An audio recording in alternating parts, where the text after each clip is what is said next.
Welcome to Daxue Talks, a show powered by Daxue Consulting, a China-based strategic market research company founded in 2010. I'm Julien. I'm the CEO of Genius Insight. We are the leader here in Asia regarding LinkedIn services. So we help our clients to get more leads and more clients through LinkedIn.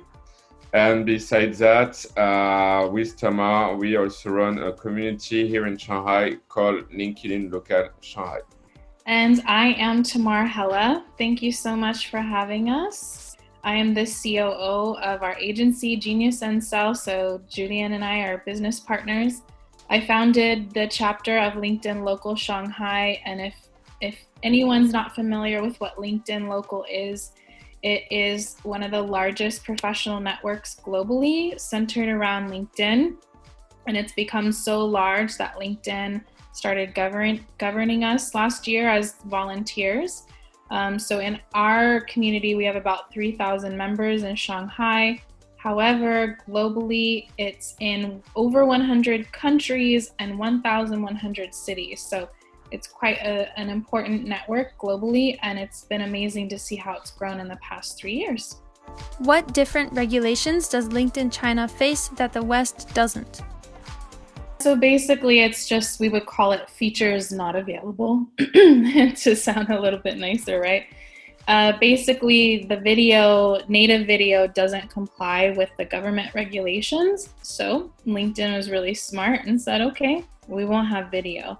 However, I do notice people will post at least a link to, let's say, a YouTube video or Youku, and you can at least see the preview for it. However, you won't be playing any video unless you have a VPN on. The other thing that they took away last year, and this is something I agree with, because there's a lot of people who want to take advantage of others here. So they do a lot of scams. And a lot of scams are happening with job postings. So unfortunately, even though it's such a great feature elsewhere, especially in the West, lots of people do use LinkedIn still to find a job or connect with headhunters. They took away the job description or posting feature, which really bummed out a lot of people here. However, there are some ways to get around it. I mean, I've seen people be really clever and creative and make a beautiful graphic, and it's actually a job post, and then they post it personally. Or a lot of HR or headhunters have gotten really creative, really massively grown their networks here within China, especially someone we know who's in our community is an executive headhunter. He only focuses on C-level kind of people. So he just uses his network and comments on post content to show his expertise. So I think in a way, people who have taken advantage of this and built a thought leadership about their expertise as far as it relates to jobs in China, that's how they've gotten around it. But not everyone has done that. So Julien and I definitely get a lot of questions from people still about how to find a job in China using LinkedIn, and you have to be really creative. And the other thing that's not available that for us is not a big deal is events. LinkedIn rolled out this events posting feature, and again, it just doesn't align with the regulations that the government here would like. Therefore, it's not an available feature unless you have a VPN on. Also, they just relaunched polls, and that's not available here either. But you have to think about it this way. If all 56 million users here in China are used to not having those features, it's not a huge loss. So again, the most important part is educating people how to use LinkedIn in general before you get to all the bells and whistles.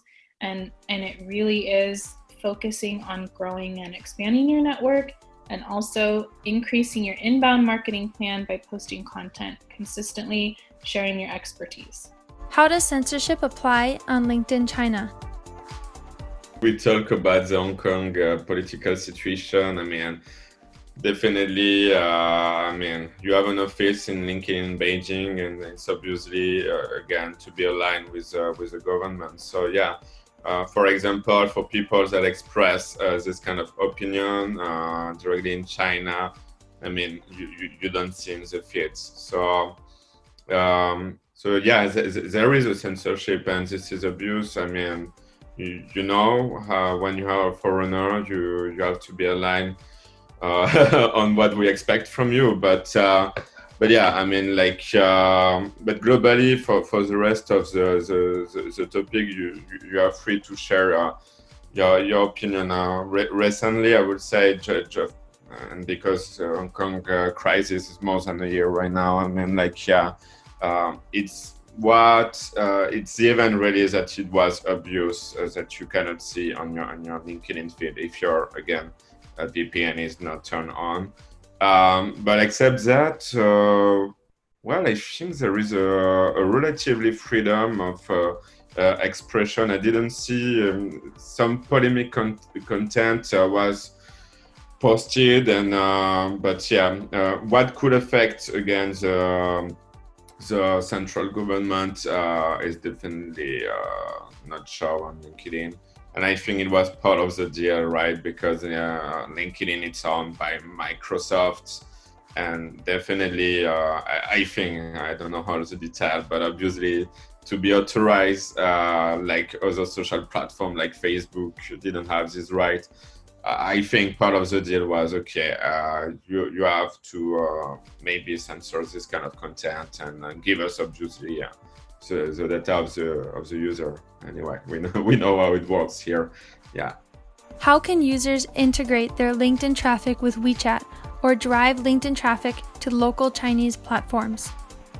So regarding Wechat, you have features that allow you to integrate your Wechat directly on LinkedIn. So this is super useful because obviously, let's be honest on that. You don't have to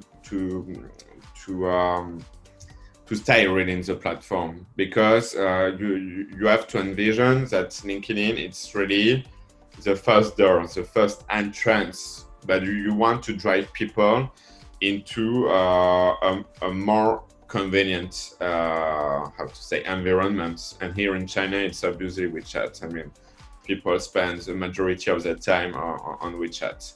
So there is many ways. I mean, first hack is obviously share the QR code. If you take a look on my banner, it's written scan me right now on Wechat, and there is my big QR code, and it works. Some people just had me like that right away, and I'm like, okay, do one of you? Oh no, I've seen your Wechat QR code on your LinkedIn banner. Okay, means that hack work. The other way is obviously when you share a sequence of message is again right away. You know, even on the second message, you can say, "Hey, thank you, Linda. Well, I think that would be more great if we can keep in touch on Wechat. Here is mine." And people just had you right away. I mean, I have many examples. Like last week, the marketing director of Cartier here in China just had me right away. I mean, so here is my advice. Like for taking advantage, it's again definitely if you're in China, just don't ever think, okay, the person is important or whatever.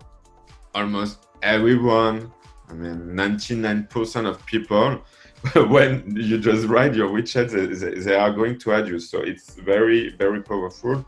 And it's part also of the lead generation strategy. Definitely, you have to drive them here in China from LinkedIn to Wechat, then take them through the phone, get a call, and after, if it's possible, yeah, maybe to see them face to face through Zoom, because again, it creates more empathy. But yeah, I think the integration again with Chinese social media, well, I wouldn't say you can drive them to TikTok. Well, I tried many times, you know, trying to drive the traffic, let's say from LinkedIn to Instagram. But again, you have to keep that in mind. I mean, like the audience, it is not an audience you could drive to Weibo. It's not an audience that you could drive to TikTok. These people, they have money. Sorry for saying that, but for me, Facebook is definitely a place for the peasants. And LinkedIn is not. LinkedIn, it's a place where the audience have money. It's highly educated. So the only way is, I mean, if you really want to have a return on investment in driving the traffic from LinkedIn, is going to be definitely WeChat. Any questions? We will find an expert to answer them. Drop your questions in the comments or send us an email, dx@dashwayconsulting.com.